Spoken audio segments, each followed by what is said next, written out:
Focusing is an important part of success in today's world. With so much information at our fingertips and so many websites, TV shows, and social media platforms all vying for our time and attention, the difference between being super productive and feeling like you wasted your day can often come down to your ability to block out the distractions and focus on the task at hand. And that's what the one thing teaches you how to do, and it's what I'm going to talk about today. I'm going to be covering why focus is so important in today's world, how to refocus when the inevitable distractions do come, and the lies you've likely been told on your own road to success. So I'm going to start with the lies that you've probably been told in the past and then address how I've fixed each of them. The lies are as follows.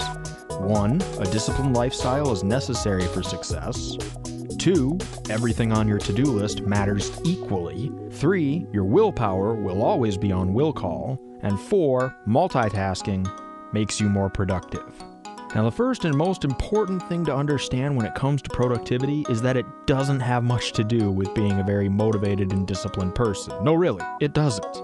Productivity has to do with habits. What you need to do is to form several great habits that will allow you to consistently get a lot done without relying too much on your motivation, which, as we all know, can come and go. In fact, forming productive habits works a lot like driving a car. It takes a lot more energy to accelerate to a high speed than it does to maintain whatever speed you're going at already. That's why your gas mileage is lower when you accelerate to 70 miles per hour in order to merge onto the freeway than it is when you're actually on cruise control to stay at 70 miles an hour. In forming productive habits, your motivation is kind of like the gas in your car. It's going to take a bit to form those habits, but once you have them formed, your behavior becomes almost automatic. You don't need nearly as much motivation to keep them up, and that's the place we want to get to. Now, experts say that it takes, on average, 66 days to form a habit, but it can take anywhere from 21 days to 8 months depending on your circumstances. So it's very important to find a way to keep yourself motivated to form the habit if you find yourself on a little bit closer to that 8-month side of things. There are many different tricks people use to keep themselves motivated, but I'm just going to talk about the 2 that have helped me most. The first is the one that the book focuses on, and it's aptly named the focusing question, which is as follows. What's the one thing that I can do such that by doing it, everything else will be easier or unnecessary? The question is simple, but powerful. And not only does it refocus you on what you need to be doing whenever you get distracted, but it also forces you to do a couple of other things. First, you need to focus on the big picture, whether it's getting that promotion or starting that business or whatever it may be. And you also need to focus on the small picture and think, all right, what are the steps I need to take to reach my big picture goal? And looking back at the question, I also want you to notice the last bit, such that by doing it, everything else will be easier or unnecessary. The idea of leverage is so crucial to productivity, and you see it used all the time. For example, if you're running a business, there are so many things to do that, unless your business is very small, it's quite literally impossible to do them all yourself. This is why the business world has assistants. They help you handle some of that administrative work to free your time up to tackle more revenue-generating activities. Which leads us to the next lie. Not everything on your to-do list is equal. To-do lists are a staple of time management tools, but they do have a dark side. Namely, they often get so long that we begin to feel overwhelmed by just the sheer volume of tasks that we either don't get much done or we don't get anything done. It's similar to how you freeze for a second when you're presented with a ton of products that accomplish the same task. Think about the last time you bought something expensive. For me, it was a computer to start doing these videos. I'm not sure about you, but I'm not the greatest with computers. And since I was trying to build one of my own from scratch, there were a lot of questions that came up. A lot of questions. I started asking myself things like, well, which computer parts are the cheapest, or the fastest, or the highest quality? Which had the most reviews? Are there any negative reviews talking about something that matters to me? Is part A compatible with part B? Should I go with Apple or Microsoft? What in the heck is an APU? And so on and so forth. I eventually did come to a decision that I'm quite happy with, but it did take a lot of time and energy, and there were other things that I had to do at the time that I just could not get done. So what's the solution? Don't create a to-do list, create a success list. The difference is that a to-do list can have just about anything on it and it can become very long. A success list has 3 to 5 things on it that must help you reach your big picture goal. That's it.